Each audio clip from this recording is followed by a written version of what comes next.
Bismillahirrahmanirrahim. Assalamualaikum warahmatullahi wabarakatuh. Baik, ini adalah termin kedua di dalam pemilihan strategi ya, menggunakan analisis IV-EV, SWOT, dan terakhir di dalam membuat keputusan adalah kita melakukan QSPM. Baik, Bapak Ibu mungkin bisa dilihat di sini saya sudah membuat analisis IV dan EV gitu ya. Nanti Bapak Ibu bisa melihat atau mendapatkan file ini gitu ya, dan bisa melihat bagaimana mekanisme, bagaimana proses penyusunannya, bagaimana scoringnya gitu ya. Dan ini bisa mudah-mudahan bisa dijadikan template ya, template untuk Bapak Ibu melakukan analisis SWOT gitu ya, dan QSPM. Nah, baik. Pada termin yang pertama sudah disampaikan bahwa IV dan EV itu sebenarnya hanya lebih kepada membuat daftar gitu ya, kekuatan, kelemahan, peluang, ancaman, kemudian di rating dan dilihat posisi lembaga, posisi organisasi itu pada letaknya di mana, sehingga bisa membuat strategi yang cocok gitu ya. Kategorinya, strateginya apa gitu ya, sehingga nanti di dalam penyusunan SWOT, kemudian strategi alternatif sampai pada QSPM itu bisa selaras gitu ya. Jadi untuk IV, EV, kemudian SWOT dan QSPM itu kita menggunakan satu data yang sama, namun metodenya akan sedikit berbeda, tapi bisa selaras gitu ya, bisa selaras. Baik, kita langsung saja melihat gitu ya, bagaimana penerapan IV-EV ini, kemudian bagaimana ke QSPM. Bisa lihat Bapak Ibu di sini ada list gitu ya, atau daftar kekuatan sudah saya tulis.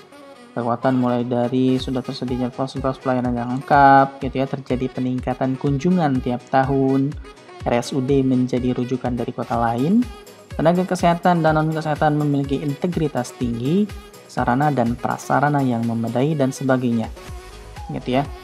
Ini adalah contoh dari rumah sakit ya, analisis IV-EV dari sebuah rumah sakit ya. Dari sebuah rumah sakit kita akan buat IV-EV, SWOT, dan QSPM-nya.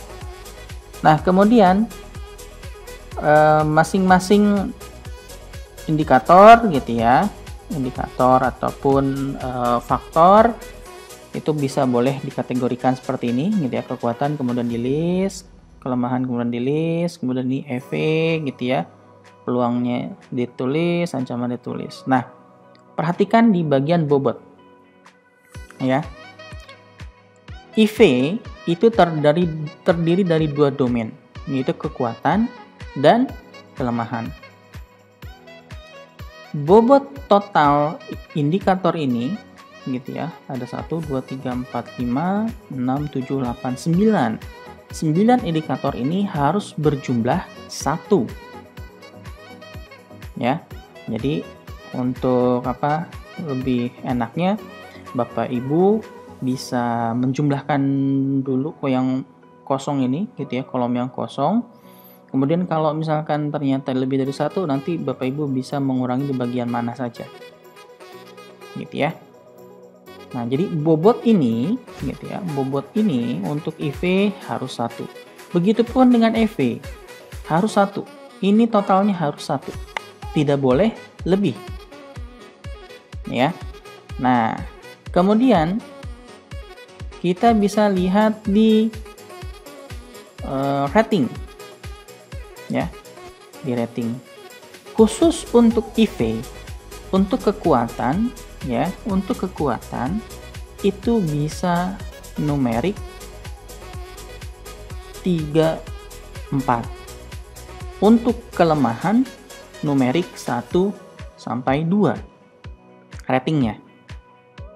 Gitu ya. Khusus untuk IV. Tapi untuk EV itu silahkan 1 sampai 4 untuk ratingnya. Oke, jadi ada 2 rules di sini ya. Untuk IV rules IV untuk yang pertama gitu ya. Untuk kekuatan itu ratingnya 3 sampai 4, untuk kelemahan 1 sampai 2. Itu rules yang IV, rules yang EV ratingnya mau itu peluang mau ancaman 1 sampai 4. Ya. Nah, sehingga di bagian kolom bobot kali rating gitu ya, ini tinggal dikalikan 0,15 kali 3 terus dijumlah. Maka akan didapatkan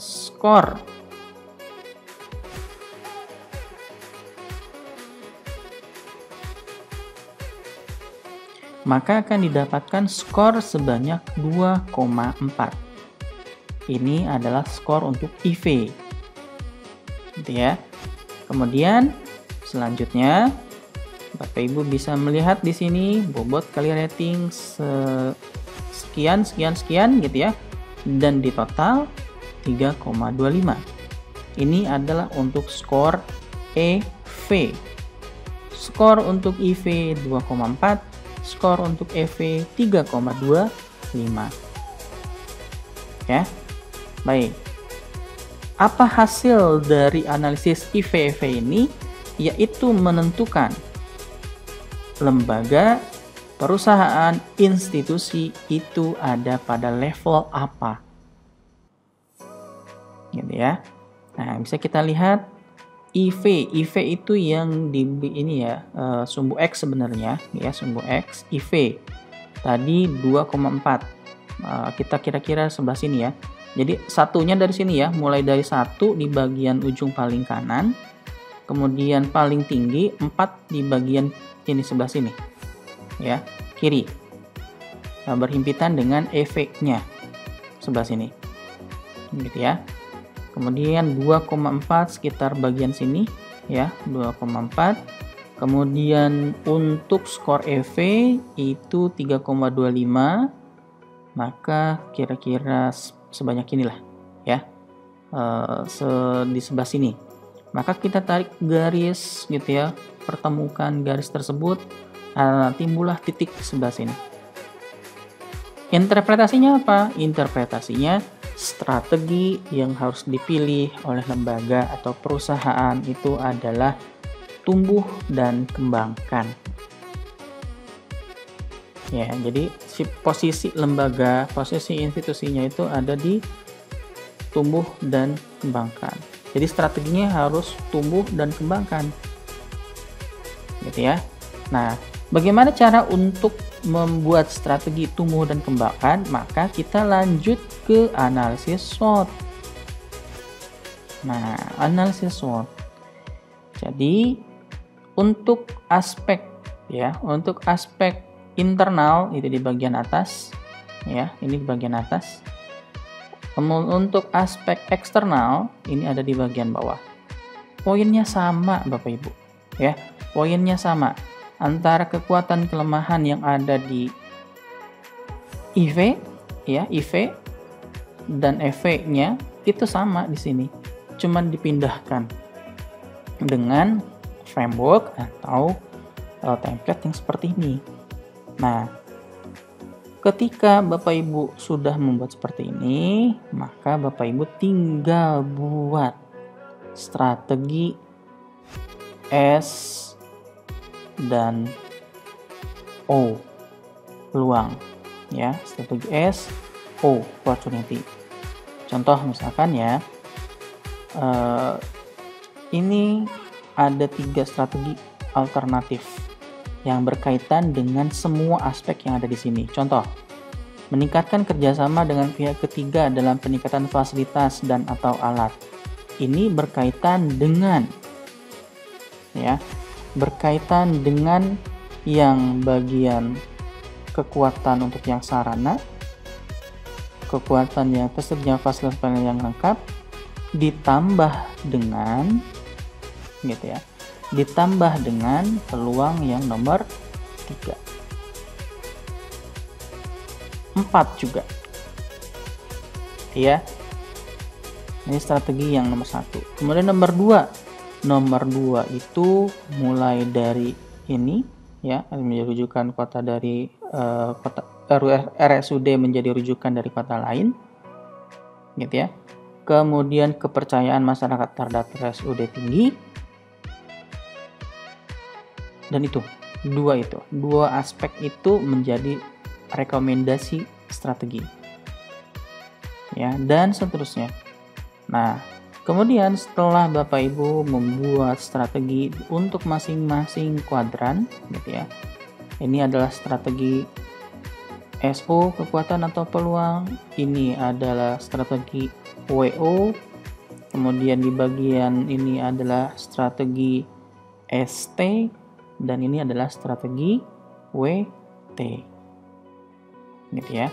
Ingat Bapak Ibu, ketika ada strategi ST, maka kita lihat kita mau menggunakan strength kita atau kita mau menggunakan opportunity untuk menambahkan strength kita, untuk menumbuhkan organisasi itu gitu ya, menggunakan opportunity untuk menambahkan kekuatan. Nah, kalau strategi WT menggunakan peluang untuk menutupi atau mengatasi kelemahan yang sudah ada gitu ya. Nah, kemudian kalau untuk strategi ST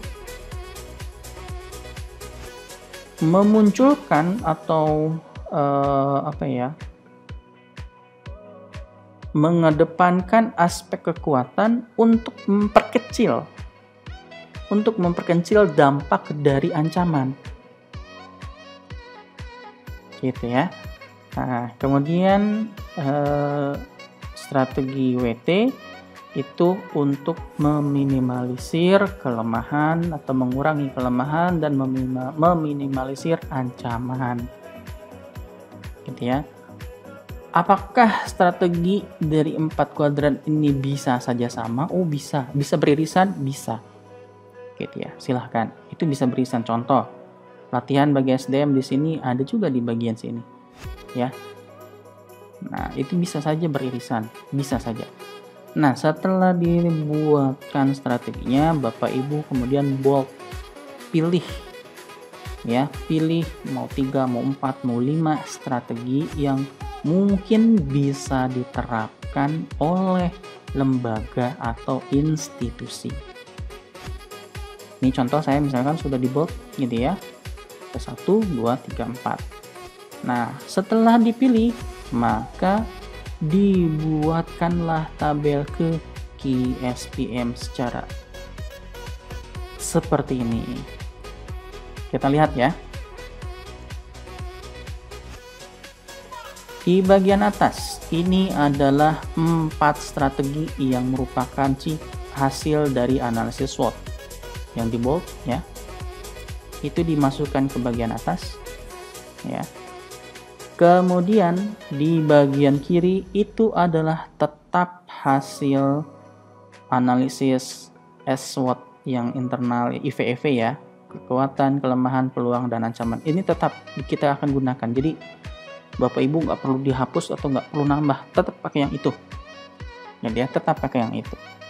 Cuman yang akan sedikit berbeda adalah di sini ada AS, di sini ada TAS. AS itu adalah attractiveness score. Gitu ya. Apa itu attractiveness score? Itu adalah nilai numerik yang mengindikasikan daya tarik relatif dari setiap strategi dalam alternatif. Kalau TAS atau Total Attractiveness Scores itu adalah hasil dari perkalian AS dan bobot. Mengindikasikan daya tarik relatif dari setiap strategi alternatif, mempertimbangkan hanya dampak faktor pembatas kesuksesan internal dan eksternal yang penting. Ini adalah tabel atau template-nya KSPM atau Quantitative Strategic Planning Matrix. Ya. Nah, rules-nya lagi yang berbeda gitu ya. Kalau tadi di IV itu adalah bobotnya total 1 gitu ya, EV juga 1, di SWOT nggak ada. Nah, di QSPM total bobot dari semua indikator ini gitu ya adalah 1 ya. Total indikator semua ini gitu ya, itu adalah sama dengan 1 ya. Kemudian AS itu poin dari 1 sampai 4 ya, poin 1 sampai dengan 4. Poin 1 itu apa? Mengindikasikan bahwa ya, poin 1 itu mungkin ada ketertarikan atau hubungan ya antara kekuatan dengan alternatif ini, strategi alternatif ini. Contoh misalkan, ada nggak sih hubungan antara peningkatan kerjasama dengan pihak ketiga dalam peningkatan fasilitas dan atau alat? Hubungannya dengan ketersediaan fasilitas pelayanan lengkap? Oh, pasti ada ini, gitu ya. Korelasinya itu pasti ada, gitu ya. Nah, nomor 1 itu adalah korelasinya hampir ya ada, tapi nggak terlalu berefek banyak lah. 2 ada gitu ya. 3 lumayan ada, cukup ada gitu ya korelasinya, dan itu mungkin bisa berdampak gitu ya, berpengaruh. 4 itu adalah paling maksimal nilainya. Nah, saya mencantumkan 0 supaya ini hubungannya adalah ini tidak ada, mengindikasikan tidak ada hubungan sama sekali gitu ya. Nah, jadi sebenarnya untuk AS itu 1 sampai 4, tapi di sini ada nilai 0. Ini sebenarnya untuk memudahkan saya menghitung ya, menghitung penjumlahan ini. Nah, kemudian TAS ini adalah perkalian antara bobot dikali dengan AS. Dijumlahkan semuanya sampai paling bawah. Gitu ya. Nah, begitupun dengan yang alternatif strategi yang lain ya. Ada 4 alternatif strategi lain. AS-nya, TAS-nya adalah AS dikalikan bobot. Jadi bobotnya ini tetap ya. Ini bobotnya tetap. Jadi bobot yang ini gitu ya. Kemudian tinggal dikali-kali dan muncul angka total. Ya, muncul angka total. Silahkan Bapak Ibu lihat sini ada 1,7, 0,91, 1,76 dan 0,94. Ini mengindikasikan lebih tinggi, poin yang lebih tinggi itu poin yang menjadi utama, yang harus diprioritaskan. Jadi ascending lah ya gitu ya. Jadi mana yang paling tinggi, kedua tinggi, 3 tinggi, keempat yang paling bawah gitu. Nah, ini mengindikasikan bahwa poin yang 1,76 ini hasilnya yang ini dulu. Kita harus dahulukan dulu yang ini strateginya. Meningkatkan pendapatan untuk membangun fasilitas baru.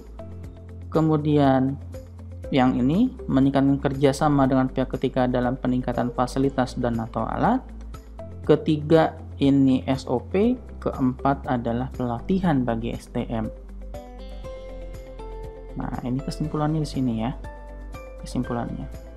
Jadi strategi ini bisa dibilang sudah korelasinya dengan IV dan EV.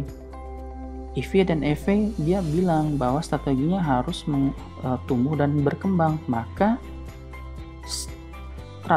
pemutusan strateginya adalah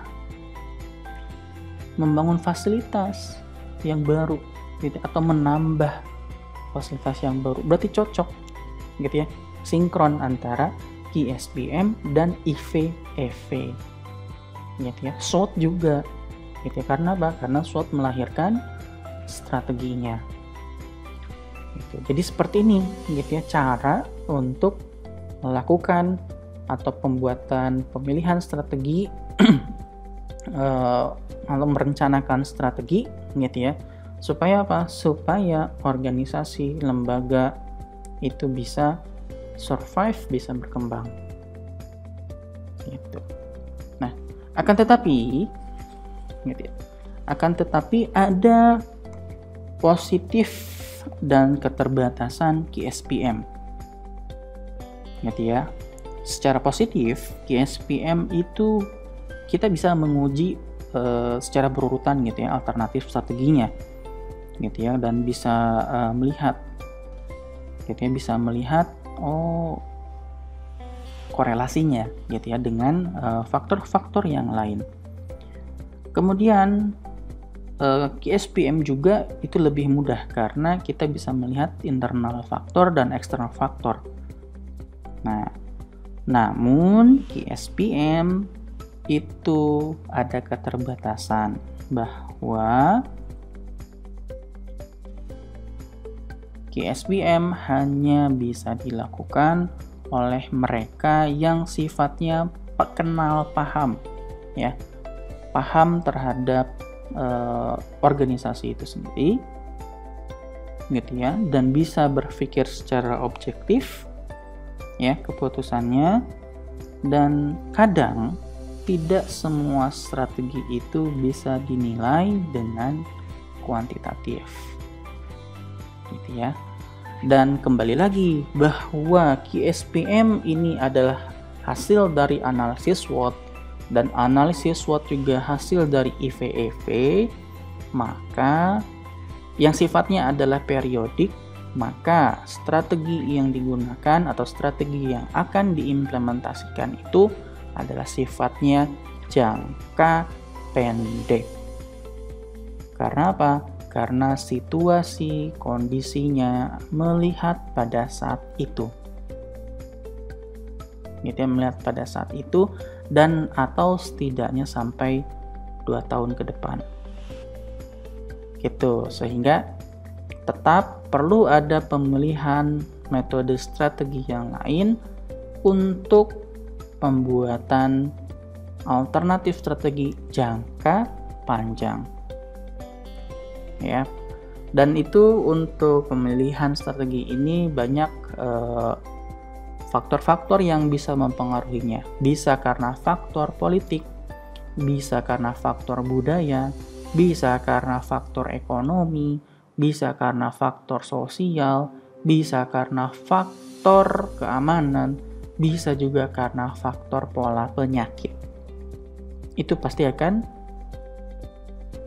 mempengaruhi dari pembuatan strategi alternatif atau pemilihan strategi alternatifnya. Baik, itu saja mungkin yang bisa saya sampaikan pada termin yang kedua ini. Mudah-mudahan Bapak Ibu bisa lebih memahami dan bisa melakukan upaya, bisa melakukan penyusunan strategi, bisa melakukan perencanaan strategis di instansi Bapak Ibu menggunakan metode-metode yang bisa bermanfaat atau yang sudah Bapak Ibu kuasai dan dalami. Demikian, gitu ya, semoga bermanfaat. Assalamualaikum warahmatullahi wabarakatuh.